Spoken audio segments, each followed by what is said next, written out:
We got 1, 2, 3, 4, 5, 6.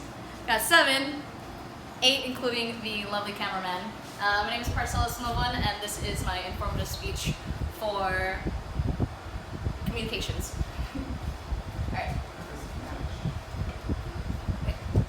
Laos is the most heavily bombed country in history per capita.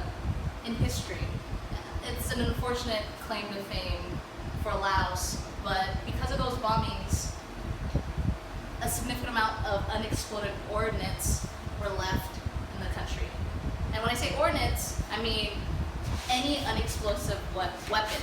It could be landmines, grenades, cluster bombs, even bullets are considered ordnance. And a third of the country of Laos is covered in them because of the bombings of the Vietnam War. For some reason, no one talks about it, and it's kind of flown on the radar for some reason. So I just want to give you guys this information so you know the effects of some of the wars, and no one even knows about it. And so just to give you guys some perspective of how heavily Laos was bombed, according to MAG International. And if you're not familiar with MAG, it's a nonprofit organization that goes out and seeks and destroys bombs left from war. So according to them, Laos was bombed by 2 million tons of cluster bombs. 2 million tons, all right, during the Vietnam War era. And during that time, the US dropped an average of 1 bomb every 8 minutes for 24 hours. It's a lot of bombs, right? It's a lot of bombs. And because of those bombs, it left about 200 million bombs were dropped, but about 30% of those bombs didn't detonate, and they were just left in Laos. And so, unfortunately, a third of Laos is now covered with bombs that haven't exploded, and it's affecting the lives of all of the Laotians.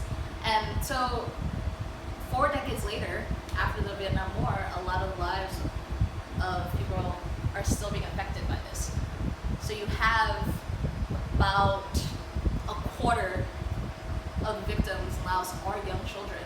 So these kids are out playing, and if they don't die when it detonates, they're gonna lose a limb. They're gonna go deaf, they're gonna go blind. And if it's not a child, it's gonna be a farmer that's working. If it's not a farmer, it's gonna be a farm animal that is also part of their family. And it's worth a lot of money. Laos is a very poor country, so all of these come to play with their everyday lives. And not to throw these sad news at you, it's just part of the reality of what it is. And with that being said, there are great nonprofits that are trying to be active and very hands-on in trying to clear these bombs.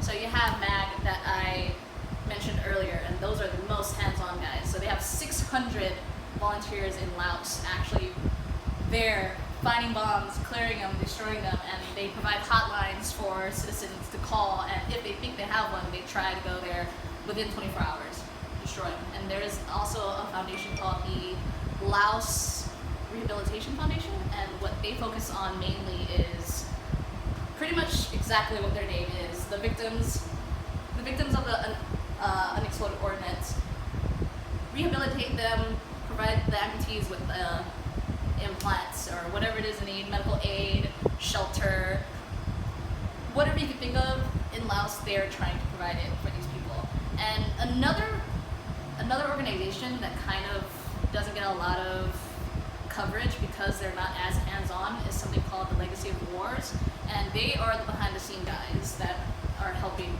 with the clearing of the bombs. They are the backbone. They are here in America educating and informing, kind of what I'm doing with you guys, just letting you guys know what's going on and raising awareness. They're pretty much gonna be raising money. They're gonna find volunteers, they're gonna get donors, and they're gonna make sure the money is going to the right people, and it's gonna be doing the right things, not just getting lost in space and it doesn't get to the people.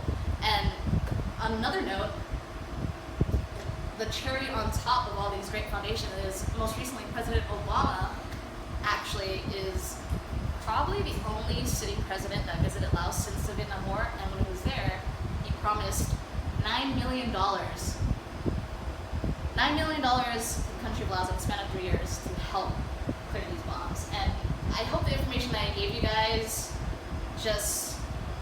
it's gonna just give you some awareness, you acquired some knowledge, and you're aware, and that along with me and my fellow Lao Americans, you guys also hope that Laos can eventually become this ordinance-free country, hopefully, and hopefully America kind of recognizes what happened during the Vietnam War and what was left there